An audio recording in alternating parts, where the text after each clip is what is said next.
मेरे जीवन का एक सपना है, एम्प्लॉयबिलिटी और एम्पावरमेंट बढ़ा देंगे एजुकेशन के माध्यम से छोटे छोटे शहरों के लोगों को जो महंगा मैनेजमेंट का कोर्स नहीं कर पा रहे, उनके लिए मैं ऐसे फ्री लर्निंग यूनिवर्सिटी में पावरफुल लीडरशिप मैनेजरियल लेसन्स के बिजनेस वीडियोस बनाना चाहता हूं। आज का टॉपिक है किंगफिशर एयरलाइंस क्यों डूबा, क्यों विजय माल्या भागा विदेश में और आज अरेस्ट भी हो गया, कल बेल भी ले लेगा। 6 पॉइंट्स हैं, 3 पॉइंट्स पहले वीडियो में, 3 पॉइंट्स दूसरे वीडियो के अंदर। पार्ट 2 भी जरूर देखिएगा और हर एक पॉइंट के बाद मैं एक लेसन बताऊंगा। हमारे देश के अगर आप व्यापारी हैं, आप एम्प्लॉय हैं, एम्प्लॉयर हैं, प्रोफेशनल ग्रोथ और सक्सेस चाहते हैं, बिजनेस मॉडल को पहचानिए कि क्या गलतियां हुई हैं किंगफिशर एयरलाइन से। मुझे यकीन है आप में से हजारों लोगों ने मुझे कॉमेंट में नीचे पूछा किंगफिशर एयरलाइन से केस स्टडी बनाइए, नोकिया का केस स्टडी बनाइए। मैं नोकिया का जल्दी दूंगा, किंगफिशर एयरलाइंस का आज पकड़ते हैं। विट्ठल माल्या की दूसरी पत्नी के पुत्र विजय माल्या, जिनको 25 साल की उम्र तक कुछ नहीं मिला, अचानक विरासत में इतना बड़ा बिजनेस मिल गया। गरीबी की हालत में बिना कुछ किए इतना बड़ा विंडफॉल गेन, विजय माल्या हैरान हो गए। धीरे धीरे उन्होंने पिता के बिजनेस को जिम्मेदारी के साथ बढ़ाया। 2003 में किंगफिशर एयरलाइंस की स्थापना करी, 2005 में पहला जहाज उड़ा। एयर होस्टेस लाजवाब, फ्लीट ऑफ सर्विस वाह, फर्निशिंग्स ओहो क्या बात है, अंदर से इंटीरियर देखो एयरलाइंस के, और वो जो खाना भी सर्व करते थे आउटस्टैंडिंग। एक्सपीरियंस, लग्जरी और lifestyle larger than life, outstanding. Kingfisher airlines ने वो सब कुछ दिया जो एक पैसेंजर सोच सकता था। अपनी साइकोग्राफिक इमेज में विजय माल्या ही was considered as play boy of east. उसी प्रकार का expensive, high quality, genuine superior service देने का प्रयास किया था। ध्यान दीजिएगा, किंगफिशर एयरलाइंस में सर्विसेज के मामले में जेन्युइन, एक नंबर, एक दम। एयर होस्टेस का इंटरव्यू भी खुद लेते थे। सबको पता है, शराब का ग्लास हाथ में लेके अंधेरे कमरे के अंदर छोटी लाइट में 3-3, 4-4 घंटे का इंटरव्यू, और पब्लिक में इस बात को आने देते थे फ्लैम्बॉयंट इमेज, और उसी इमेज को उन्होंने अपने ब्रांड में भी इन्वेस्ट किया। पर शुरू करते हैं 6 पॉइंट में। आज मेरा पहला पॉइंट है, Kingfisher airlines is a mismanagement turned into a scam. Kingfisher airlines में मिसमैनेजमेंट था जो बाद में स्कैंडल बन गया। सत्यम शुरू से ही स्कैंडल था जिसके कारण बाद में मिसमैनेजमेंट हो गया। सत्यम में शुरू में करप्शन थी जिससे मिसमैनेजमेंट फैल गया। लेकिन किंगफिशर एयरलाइंस में शुरू में करप्शन नहीं थी, सिंसियरिटी थी, लेकिन कंपनी मैनेज नहीं करने आई, जो बाद में एक स्कैंडल के रूप में दिखने लगा। शुरू से कोई फुल टाइम एमडी या फुल टाइम सीईओ कभी रखा ही नहीं विजय माल्या ने। आए भी तो कुछ चले गए। संजय अग्रवाल बाद में आए, स्टेबल हुए, लेकिन इतना लेट आए कि कंपनी अब संभालने लायक रह ही नहीं गई थी। मिसमैनेजमेंट का एक एग्जाम्पल यह था कि जितने नॉन प्रॉफिटेबल रूट्स थे सब पे किंगफिशर चल रही थी। किंगफिशर के मन में पता नहीं कुछ ऐसा ईगो था कि जहां कोई नहीं जाएगा वहां भी हम जाएंगे। देखिए, लॉन्ग टर्म स्ट्रैटेजी कोई एग्जीक्यूट नहीं कर पाए, बार बार स्ट्रैटेजी बदली, मैं भी उसका एग्जांपल लेता हूं, लेकिन सबसे बड़ी बात है सस्टेन करने लायक बिजनेस मॉडल कभी बनाया ही नहीं उन्होंने। बैंक से बेल आउट पैकेज मांग रहे थे, हाँ जी मुझे हेल्प करो, मुझे हेल्प करो, बार बार प्रधानमंत्री मनमोहन सिंह के पास जा रहे थे, हाँ जी मेरे को हेल्प करो, लेकिन कोई सस्टेनेबल बिजनेस मॉडल बनाया नहीं। सत्यम का ना मॉडल बिजनेस का सस्टेनेबल था, इसीलिए जब सत्यम डूबा तो आनंद महिंद्रा आ गए और सत्यम को आके संभाल लिया। किंगफिशर के पास मॉडल ही नहीं था कोई बिजनेस का, इसीलिए जब किंगफिशर डूबा कोई मदद करने नहीं आया। कौन आएगा? वहां बिजनेस मॉडल नहीं था, वहां केवल खूबसूरत फीमेल मॉडल्स थी। इस कारण फीमेल मॉडल थोड़ी धंधा चलाती है, बिजनेस मॉडल धंधा चलाता है। दूसरी तरफ इंडिगो में एक ही प्रकार की फ्लीट, एक ही प्रकार का सीटिंग अरेंजमेंट, एक ही प्रकार के एयरक्राफ्ट, उससे स्टैंडर्डाइजेशन और ऑपरेशन इतना ईजी हो जाता था। ये कभी लो कॉस्ट मॉडल लेते थे, कभी प्रीमियम मॉडल पकड़ते थे। एक्चुअली शुरू में इकोनॉमी के अंदर आए थे धंधे के अंदर, बाद में अचानक अपने आप को प्रीमियम में ले आए। लोग बड़े खुश हो गए, हैं जी इकोनॉमी एयरलाइन इतना सर्विस दे रही है। फिर प्रीमियम नहीं चला, अचानक डेक्कन लेकर के आए तो मिक्स्ड में आ गए। उसके बाद डेक्कन फेल हुई तो फिर से जाके प्रीमियम में ट्राई मारा। ये बार बार अपनी स्ट्रैटेजी बदलते थे। धंधा जो है ना वो पैसे से नहीं चलता, केवल धंधा केवल ब्रांड से नहीं चलता, ब्रांड धीरे धीरे डाइल्यूट हो जाता है। ये बोर्ड लेवल का भी फेलियर था और मैनेजमेंट लेवल का भी फेलियर था। ना बोर्ड ड्राइव कर सका कंपनी को, और मैनेजमेंट तो वैसे ही इनएफिशिएंट, क्योंकि कोई लॉन्ग टर्म सीईओ या एमडी कभी रहा ही नहीं। और जो विजय माल्या थे वो ना संसद में ठीक से जाके बैठते थे और ना अपनी कंपनी में ठीक से बैठते थे, वो तो अपनी पार्टीज में रात को बिजी रहते थे। इंडिगो को ना लोग लो कॉस्ट कैरियर कहते हैं। इंडिगो ना एक्चुअली लो कॉस्ट कैरियर नहीं है, ध्यान दीजिएगा, वो लो फेयर कैरियर है। क्या मतलब हुआ इसका?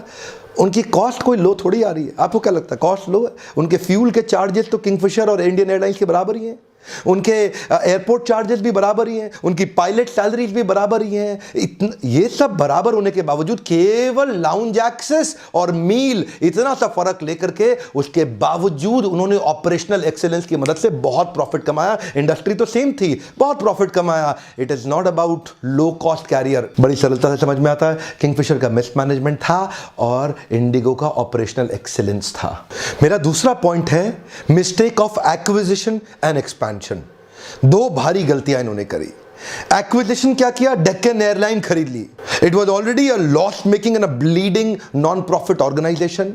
जब से कंपनी चालू करी एक दिन भी प्रॉफिट की शक्ल नहीं देखी। 2003 से लेकर जब तक कंपनी इंसॉल्वेंट हुई, जब तक कंपनी पे ताला लगा, एक दिन भी कंपनी प्रॉफिट में नहीं आई। क्यों डेक्कन एयरलाइंस खरीदी? क्यों? उसके बाद कहते हैं इंटरनेशनल एक्सपेंशन करेंगे, इंटरनेशनल मार्केट में जाएंगे। बैंगलोर से लंदन पहला जहाज इन्होंने उड़ाया।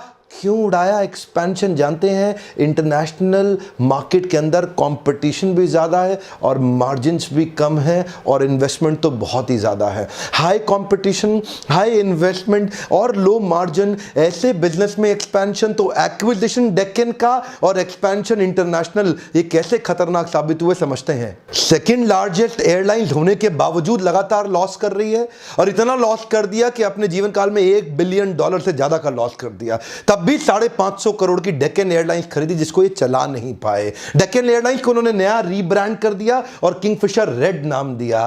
टाटा ने भी खरीदी थी जैगवार, उसको रीनेम नहीं किया। लॉस मेकिंग होने के बावजूद जैगवार को जैगवार रहने दिया। पर यहां पे पेरेंट ब्रांड के साथ ही झगड़ा होने लगा किंगफिशर रेड का किंगफिशर एयरलाइंस के साथ। समझ नहीं आ रहा था, ये जो डेक्कन थी ना, किंगफिशर रेड जिसको नाम दे दिया था, समझ ही नहीं आ रहा था कि किंगफिशर रेड है क्या चीज। ये लो कॉस्ट कैरियर है या फुल सर्विस कैरियर है? Kingfisher airline full service carrier थी, लेकिन ये जो डेक्कन को जो किंगफिशर रेड बना दिया उसमें इतना ब्लर ब्रांडिंग था कि दोनों में अंतर समझ ही नहीं आ रहा था कि किंगफिशर एयरलाइन और किंगफिशर रेड में अंतर क्या है। किंगफिशर जो रेड थी ना, वो कहीं बीच में फंस गई। ना तो वो लो कॉस्ट कैरियर बनी और ना ही वो फुल सर्विस कैरियर बनी। तो लोग किंगफिशर रेड को छोड़ के कभी इंडिगो में, कभी स्पाइस जेट में, कभी गो एयर में शिफ्ट होने लगे और किंगफिशर एयरलाइंस के साथ ही कंपटीशन हो रहा था किंगफिशर रेड का, जिसके कारण धीरे धीरे किंगफिशर रेड एकदम डूबती सी चली गई। ब्रांड भी इतना ब्रांड लुक लाइक हो गया कि it started ending up killing the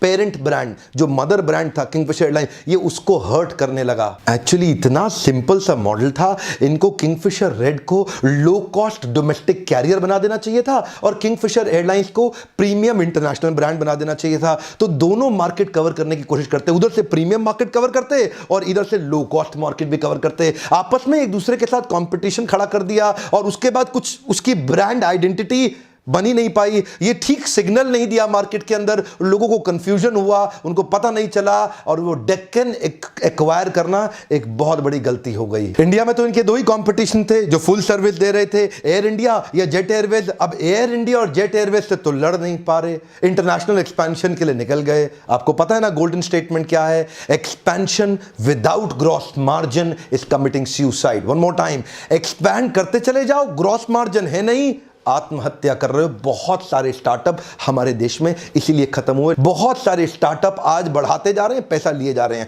बढ़ाते जा रहे हैं, बाहर से पैसा लिए जा रहे हैं, खत्म हो जाएंगे। और खत्म होते 2 मिलियन स्टार्टअप में 200 भी ढंग से सफल नहीं हुए। लिक्विडिटी है नहीं, प्रॉफिटेबिलिटी है नहीं, लोन रीपेमेंट करने की क्षमता खत्म होती जा रही है, रिजर्व्स एंड सरप्लस एग्जिस्ट ही नहीं करते, कैश सरप्लस खत्म होता जा रहा है। ऐसी परिस्थिति के अंदर क्या मजबूरी है कि आपको एक्विजिशन भी करना है और एक्सपेंशन भी करना है। देखिए, this is the single largest reason of the failures of startups in our country. जो स्टार्टअप खत्म हो रहे हैं, one of the single largest reason यही था, जो आप भी किंगफिशर एयरलाइन से सीख सकते हैं। क्यों देख रहे हैं मेरे वीडियोस? अगर आप लेसन लेके अप्लाई करने को तैयार नहीं है। अभी समझिए मेरा तीसरा point, fast cash and low profit was misunderstood. एक बार और समझिए, फास्ट कैश आ रहा था, रोज टिकट बिकती है, रोज कैश आता है, रोज टिकट बिकती है, रोज कैश आता है, रोज आ रहा है ना कैश, रोज टिकट बिक, रिटेल सेल हो रही है और रोज कैश आ रहा है, कैश फास्ट है, लेकिन प्रॉफिट बहुत थोड़ा सा है। इसकी समझ आनी बहुत ज़रूरी है। बड़ा फ़र्क होता है। रियल एस्टेट के धंधे के अंदर कैश धीरे आता है लेकिन मार्जिन 15 से 20% होता है, और दुकानदार के धंधे के अंदर कैश रोज़ बहुत तेज़ आता है लेकिन मार्जिन 4 या 5% का होता है। दोनों बिजनेस मॉडल के अपने फ़ायदे नुकसान हैं और दोनों बिजनेस मॉडल को करने वाले, उनको पसंद करने वाले बिजनेसमैन होते हैं, लेकिन दोनों को काम करने का तरीका अलग है। अगर दुकानदार जिसका कैश रोज़ तेज़ आ रहा है वो अगर कैश से खिलवाड़ करेगा, इधर उधर खर्च कर देगा, तो 4% के मार्जिन या 5% के मार्जिन पे अगर उस पैसे को खराब कर दिया ना तो धंधे से बाहर हो जाएगा। दुकान के बाहर लिखा होगा आउट ऑफ बिजनेस। वो जो किंगफिशर एयरलाइंस के साथ हुआ ना, ऐसा ही आपके साथ भी हो सकता है। ध्यान दीजिएगा, लो प्रॉफिट बिजनेस के अंदर playing with your cash can be extremely dangerous. Spending money on the wrong calculation and wrong assumption बड़ा खतरनाक साबित हुआ। ध्यान दीजिएगा, ना कैलकुलेशन ठीक किया ना अजम्पशन। कैलकुलेशन पीछे के बारे में है और अजम्पशन आगे के बारे में है। ना पीछे का कैलकुलेशन ठीक कर रही थी किंगफिशर एयरलाइन, ना आगे को फ्यूचर को ठीक से अज्यूम कर रही थी किंगफिशर एयरलाइन। खतरनाक हुआ। देखिए, दो चीजें हैं, मैं थोड़ा समझाता हूं आपको, अब समझिए इसको, आसानी से समझिए। दो बातें हैं, एक है बिजनेस क्लाइमेट और एक है बिजनेस मॉडल। बिजनेस क्लाइमेट क्या होता है? बाहर का वातावरण कैसा है, क्लाइमेट कैसा है, बिजनेस को करने के लिए कंड्यूसिव है कि नहीं है। और बिजनेस मॉडल क्या होता है? मेरे अपने कंपनी के अंदर बिजनेस का मॉडल कैसा है, यानी कि मैं किस प्रकार का बिजनेस ऑपरेटिंग मॉडल, मेथड क्या बनाए हैं जिससे मेरा बिजनेस आगे बढ़ेगा। अब जो बिजनेस क्लाइमेट था, यानी कि बाहरी क्लाइमेट था, वो बिल्कुल भी एयरलाइन इंडस्ट्री को लेके हमारे भारत में कंड्यूसिव है ही नहीं। एयरलाइन इंडस्ट्री भारत के अंदर लगभग सारी की सारी एयरलाइंस कंपनी लॉसेज में ही रहती हैं। लेकिन एक तो आपका क्लाइमेट ठीक नहीं, ऊपर से आप मॉडल पे भी ध्यान ना दें अपने बिजनेस के, ये तो बहुत बड़ी बेवकूफ़ी हो गई। वही इंडिगो एयरलाइंस भी है, उसके लिए भी तो क्लाइमेट सेम है ना, लेकिन उसने बिजनेस मॉडल को इतना अच्छा रखा, अंदर से अपने आप को, अपने ऑपरेशंस को, अपनी एक्सेलेंस को इतना अच्छा रखा। स्पाइस जेट भी लड़का और लड़की को रखता है केबिन क्रू मेंबर्स के अंदर, लेकिन जब उसको होटल में जाना पड़ता है तो लड़के को अलग रूम देना पड़ता है होटल में, लड़की को अलग। इंडिगो ने क्या किया? संदर फ्लाइट सर्विस के अंदर केबिन क्रू सारी लड़कियां रखी। क्यों? क्योंकि अगर होटल में रूम देना है तो दोनों लड़कियां एक रूम को शेयर करती हैं। छोटा सा उदाहरण दिया मैंने आपको ऑपरेशनल एक्सेलेंस का, पैसा बचाने का। उसी काम को करने में कम कॉस्ट पे जब आप काम को अच्छे से कर सकें तभी प्रॉफिट आएगा। पैसा कमाने के दो ही तरीके हैं ना, एक तरीका तो यह है टिकट ज्यादा बेच लो और दूसरा तरीका यह है अपने खर्चे को कंट्रोल कर लो। तो इंडिगो ने दोनों काम अच्छे किए, अपना एक्विजिशन मार्केट का इधर उधर से टिकट भी अच्छा बेचा और अपने खर्चे को भी संभाल के रखा। किंगफिशर दोनों ही नहीं कर पाया, लो प्रॉफिटेबल रूट्स पे जाता रहा जहां जहां टिकट बिकती नहीं थी और ऑपरेशनल एक्सीलेंस किया नहीं, हर चीज में महंगी महंगी आइटम। ओहो, अचानक बिजनेस क्लाइमेट और ज्यादा हाथ से निकलता चला गया। अमेरिका के अंदर लेमन ब्रदर्स की सबसे बड़ी लेगेसी का सबसे बड़ा घोटाला सामने आया। वो लेमन ब्रदर्स खत्म हुए ना अमेरिका के अंदर, ग्लोबल रिसेशन आ गया, पूरी दुनिया के अंदर इकोनॉमिक स्लोडाउन हो गया। अभी 2008 से पहले ये भाई साहब विजय माल्या जी, थोड़ा ईगो समझ लो या कुछ भी समझ लो, मिस कैलकुलेशन समझ लो, एक्विजिशन एक्सपेंशन में लगे थे। इसको भी खरीद लो, उसको भी खरीद लो, उसको जेब में पैसा नहीं, इसको उसको सबको खरीद लो, इंटरनेशनल चले जाओ, लंदन जहाज उड़ा दो। उधर ये एक्सपैंड किए जा रहे थे बिना प्रॉफिट के एक्सपैंड किए, कर्जा मांग मांग के एक्सपैंड किए जा रहे थे। इकोनॉमिक स्लोडाउन आ गया, ओहो खत्म हो गए, कमर टूट गई इनकी। क्यों? क्योंकि अचानक ऑक्यूपेंसी रेट घट गया, टिकट का सेल्स बंद होने लग गया। अब इस एयरलाइन इंडस्ट्री के अंदर आपको पता है 75% से अगर ऑक्यूपेंसी कम हुआ ना, जितनी सीट होती है ना जहाज के अंदर, अगर 75% सीट भी आपकी नहीं बिकी तो आप पक्का घाटे में चला रहे हैं। और ये तो वैसे ही जो है ना उन लो प्रॉफिटेबल रूट्स के अंदर वैसे ही चलाते थे, इनको तो वैसे ही ध्यान ही नहीं दिया इन्होंने कभी भी। अब समझिए क्या हुआ, इधर हमारा रुपी डेप्रिशिएट होने लगा और डॉलर प्राइस बढ़ने लगा, उधर हमारा जो इंटरनेशनल क्रूड ऑयल का पर बैरल जो प्राइस था वो बढ़ने लगा। $1 भी अगर पर बैरल बढ़ जाता है ना, उसका एविएशन फ्यूल में कंपाउंडिंग इफेक्ट बहुत बड़ा हो जाता है। आपकी जानकारी के लिए 50% ऑपरेटिंग कॉस्ट केवल फ्यूल की होती है। नहीं पता आपको, मैं दोबारा बता दूं, जहाज उड़ाने में, एयरलाइंस चलाने में 50% कॉस्ट केवल फ्यूल की होती है। उधर से फ्यूल महंगा होता चला गया, टिकट की सेल्स बंद होने लगी और डॉलर मजबूत हो गया। उतने रुपए में अब और कम फ्यूल खरीद सकते हैं और किंगफिशर धीरे धीरे हिंदुस्तान पेट्रोलियम इंडियन ऑयल का पेट्रोल का पैसा भी नहीं दे पाया। आलम तो ऐसा आ गया कि हिंदुस्तान पेट्रोलियम और इंडियन ऑयल ने बोलना शुरू कर दिया, भैया पहले पैसा फिर मिलेगा तुम्हारे को फ्यूल। एयरपोर्ट चार्जेस देने में अब दिक्कत आने लगी कि कुछ तो इनको हैदराबाद एयरपोर्ट वालों ने तो बोल दिया, हवा में ही जहाज रोक लो, नीचे आने से पहले पैसा दो, उसके बाद नीचे आने देंगे, तुमको तो नीचे भी नहीं आने देंगे। और वो क्या बोला, रास्ते में ही भाई पहले पैसा जमा करा, ये नीचे आके पेट्रोल मांगेगा, इसको दे।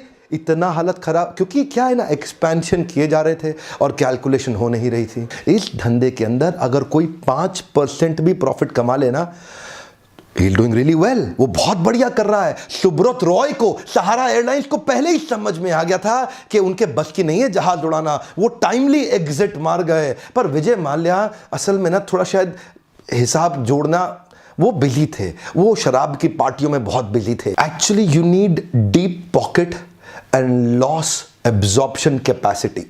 भयंकर लॉस एब्जॉर्प्शन कैपेसिटी और डीप पॉकेट होगा, तभी आप इस बिजनेस को इस तरह रन कर सकते हैं। किंगफिशर ब्रूअरीज तो वैसे अच्छा चल रही थी, ऐसी बात नहीं है। किंगफिशर अपनी बियर दबा के बेचे जा रहा था। ध्यान दीजिएगा, breweries is a business of fun but airlines is a business of caution. दोनों सेम टेम्परामेंट पे नहीं चलते हैं। सांसद होने के बावजूद इतना पैसा मिलता चला गया, इतने बैंक ने, कितने बैंकों से उन्होंने मिलकर 9,000 करोड़ रुपए लिया, फिर भी फेल क्यों हुए? 3 और बड़े कारण है जो मैं आपको जल्दी बताऊंगा। लेकिन मैं आपसे पूछना चाहता हूं, कहीं ऐसी कोई गलती आप तो नहीं कर रहे हैं, या ऐसी कोई गलती आप ना कर बैठें? आज विजय माल्या के पास क्या नहीं था? एक अच्छा सीईओ। विजय माल्या के पास एक अच्छा फ्रेमवर्क नहीं था, एक अच्छा सीईओ नहीं था जो अच्छे फ्रेमवर्क्स को बना सके। मेरे लीडरशिप फनल प्रोग्राम में, जो आजकल बड़ा पॉपुलर एक ब्रांड बन गया है प्रोग्राम, जिसके बारे में मैं हर वीडियो में आपको बता रहा हूं, ध्यान दीजिएगा, हम आपको 25 हफ्तों के अंदर, 25 हफ्ते मतलब 6 महीना, 25 हफ्ते 6 महीने के अंदर फ्रेमवर्क करा करा के आपको इतना सॉलिड बना देना चाहते हैं। यही मेरा मिशन है कि मैं भारत के व्यापारियों को बिल्ड करना चाहता हूं। मैं चाहता हूं हमारे देश से व्यापारी ग्लोबल हो जाएं। आप ऐसी गलती ना करें। अगर आपसे ऐसी कोई गलती हो रही कि आपका कैश क्रंच बढ़ रहा है, आपकी लिक्विडिटी घट रही है, आपके पास धंधे के लिए पैसा नहीं है, आपके बिजनेस के अंदर भी पैसा कम होता, आपको बहुत डिस्काउंट, आपके बिजनेस में मार्जिन कम, आप आइए मेरे साथ में लीडरशिप फनल में कुछ दिन मेरे साथ बताइए, मुझसे क्वेश्चन आंसर करिए, पर्सनली मिलिए। यकीन मानिए, टेस्टिमोनियल वीडियोस देखिएगा, लोगों को बहुत फायदा हो रहा है। दूसरा वीडियो तो आप जरूर देखिएगा, लेकिन क्या मैं आपको एक रिक्वेस्ट करूं, आप मेरे इस मिशन को ज्वाइन करिए। जितने व्यापारी हैं ना हमारे देश के अंदर, आप जिसको जानते हैं, थोड़ा व्हाट्सएप के माध्यम से इन वीडियो को थोड़ा उन तक पहुंचाएं, ताकि वो बिजनेस मॉडल्स को समझें और थोड़ा प्रिवेंशन मेथड पे चलें। क्योर नहीं, प्रिवेंशन मेथड पे चलें। पहले ही प्रिवेंट करें ऐसी गलतियां करने से, ताकि उनको भी बिजनेस के अंदर लाभ मिले। और आपने सब्सक्राइब जरूर किया होगा, लेकिन मैं आपको याद दिलाना चाहता हूं, आप बेल आइकॉन पे जरूर हिट कर दें, क्योंकि बेल आइकॉन पे हिट नहीं करेंगे तो आपके पास नोटिफिकेशन तो आएगा नहीं। अच्छा लगा हो तो लाइक करना, और नीचे जल्दी कमेंट में मुझे बताइए विजय माल्या ने क्या गलती करी। One more time, come on, नीचे जल्दी बताइए विजय माल्या ने क्या गलती करी। आपको भी मैं समझना चाहता हूं कि आपका क्या विचार है। इस फ्री ऑनलाइन यूनिवर्सिटी के वीडियोस को देखने के लिए आपका बहुत बहुत धन्यवाद।